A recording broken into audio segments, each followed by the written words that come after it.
आज मुझे डर लग रहा है क्योंकि मैं एक जहाजी हूँ। डर मुझे ही नहीं, यहाँ पे देख रहे हो कितने जहाज खड़े हुए हैं, इन सबको लग रहा होगा। लग इसलिए रहा है कि ये लोग जहाज पे इसलिए नहीं, कल को हम लोग अभी यूएसए में खड़े हैं, कल को जहाज यहाँ से निकला और अगर रेड सी जाएगा, रेड सी आप सोच रहे हो रेड सी क्या है? रेड सी जहाँ पे खूनी जंग चल रही है। खूनी जंग मतलब सिर्फ सी फेयरर्स को टारगेट किया जा रहा है, जहाज़ों को मिसाइल से ड्रोन से उड़ा दिया जा रहा है, सी फेयरर्स को मार दिया जा रहा है, ये सब नाटक चल रहा है। अब हमारे मन में भी इसलिए डर है क्योंकि कल को अगर हमारे जहाज़ पे मैसेज आ गया कि चलो तुमको भी जाना है तुम्हारा रेड सी क्रॉस करके, तो हम लोग क्या करेंगे? मेरा ऑलमोस्ट 20 डेज़ इस जहाज़ पे बचा हुआ है, इसके बाद मैं घर जाने वाला हूँ। तो ये टेंशन है कि ये 20 डेज़ कैसे निकलेगा, ये मन में डर भी है कहीं रेड सी तो नहीं क्रॉस करना पड़ेगा। अब रेड सी में हुआ क्या है मैं आपको समझाता हूँ। रेड सी के अंदर एक जहाज को जिसका नाम था मैजिक सी, ठीक है, उस जहाज को यहूदी जो यमन के लोग हैं उस जहाज को उड़ा दिया पूरा, मतलब कम्प्लीटली। आप ये क्लिप देख सकते हो, कम्प्लीटली उड़ा दिया। इतना मतलब उस पर बॉम्ब मार दिया, ये मार दिया कि वो जहाज पूरा डूब गया। तो उसके जो जहाज के क्रू थे उस पर 22 लोग थे, 21 फिलिपिनो, एक रशियन। वो 22 लोग को दूसरे जहाज वालों ने बचाया, रेस्क्यू किया। इसके बाद उसको बचाने के बाद वो जहाज़ तो पूरा डूब गया।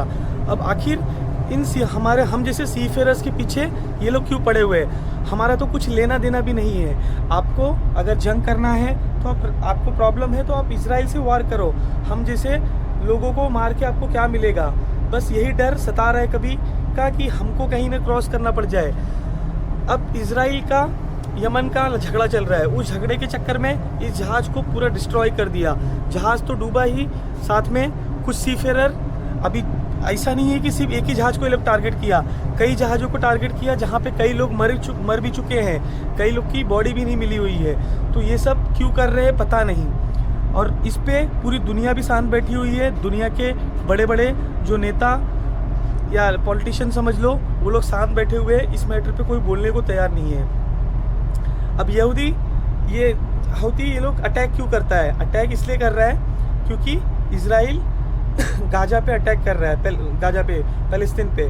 तो उसी का बदला लेने के लिए ये सी फेयरर्स को टारगेट कर रहे हैं। भाई सी फेयरर्स ने अपना क्या बिगाड़ा हुआ है? सी फेयरर ने आपका कुछ नहीं बिगाड़ा हुआ है। हम तो सिर्फ हमको सैलरी मिलती है, हम उसी सैलरी बेस पे काम करते हैं। हमारा कुछ लेना देना नहीं है, ना हमारा आपसे कुछ रिलेशन है ना इजराइल से है। हम तो बस एक सी फेयरर है, हम काम कर रहे हैं। जो ये जहाज़ को उड़ाया मैजिक सी, ये जहाज़ लाइब्रेरियन फ्लैग का जहाज़ था और इसका ऑनर जो था ग्रीक का ऑनर था। क्रू जो थे 22 लोग थे, 21 फिलिपिनो, एक क्या बोलते हैं अपना, एक रशियन और 3 आर्म्स गार्ड भी थे इस पे। आर्म्स गार्ड को भी मतलब ये लोग किया। अभी कुछ न्यूज़ आ रहा है कि कुछ जहाज़ों को और भी ये लोग किया है अटैक और क्रू को अगवा मतलब कैप्चर कर लिया है। आखिर ये दुनिया करना क्या चाहती है? भाई हम जैसे लोगों को देखो, हम लोग तो 9 महीना खुद ही अपनी डिप्रेशन में रहते हैं, मतलब फैमिली से दूर रहते हैं, खुद एकदम मेंटली प्रेशराइज रहते हैं। तो हम लोग को मार के आपको क्या मिलेगा? हम लोग को मार के कुछ नहीं मिलेगा। आपको लड़ना है तो आप उनसे लड़ो जिनसे आप लड़ सकते हो। हम तो सैलरी बेस वाले हैं। हम जैसे कितने सीफेयर हैं जो अगर रेड सी क्रॉस करने को जा रहे होंगे तो उनके मन में बहुत डर रहेगा।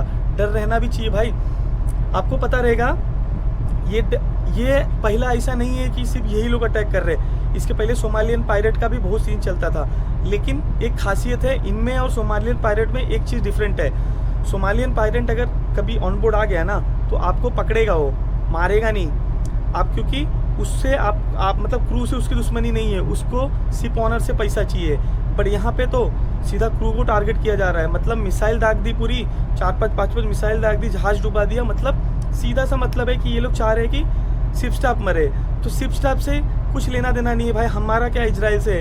हम थोड़ी इजराइल के साथ जाके उधर पैलेस्तीन में जंग लड़ रहे, हम नहीं लड़ रहे। तो हमको बख्श दो। क्योंकि हम ऑलरेडी 9 महीना बहुत उसमें रहते हैं कि हम सोचते हैं कि 9 महीने बाद हम अपने घर पे जाएंगे, फैमिली के साथ रहेंगे। फिर भी अगर ऐसा होएगा तो क्या होएगा? सोचो, अभी कल जो कांड हुआ उसमें 3-4 जन लोग मिसिंग है, अभी भी कुछ परफेक्ट न्यूज नहीं है। उनकी फैमिली के ऊपर क्या गुजर रहा होगा?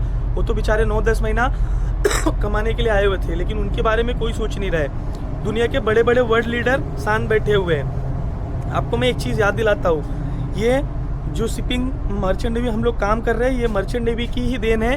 कोविड-19 में जब पूरी दुनिया बंद थी, पूरे सब कुछ बंद थे, सिर्फ आर्मी, नेवी, पुलिस काम कर रही थी, उसके साथ ये मर्चेंट नेवी भी के लोग भी थे जो जहाज़ पे थे, अपनी फैमिली से 16-16 महीना, 15-15 महीना दूर रह के पूरी, सिर्फ एक ही कंट्री की नहीं, जैसे मैं इंडियन हूँ तो मैंने इंडियन की सेवा नहीं की, मैंने पूरी दुनिया की सेवा की।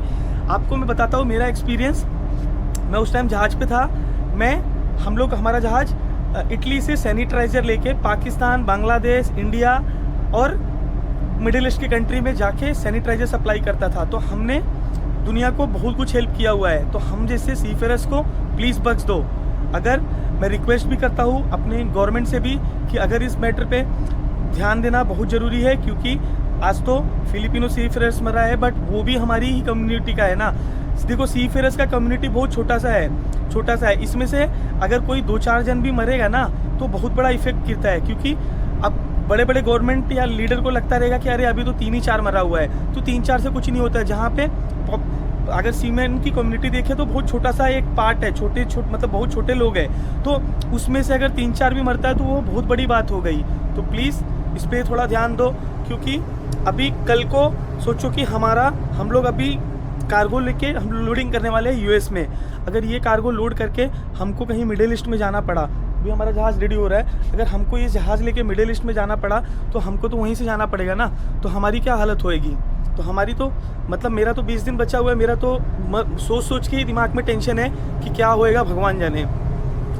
डर इसलिए नहीं लग रहा है कि तो अटैक होएगा, अटैक का बात नहीं होता है। बात यह है कि अटैक करे तो चलो जहाज़ को नुकसान पहुंचाए, लेकिन यहाँ पे तो सीधा उड़ा ही दे रहे हैं। मतलब वही होता है ना कि ना रहेगा बांस ना बजेगी बांसुरी, मतलब पूरा फिनिश कर रहे हैं। तो थैंक यू सो मच।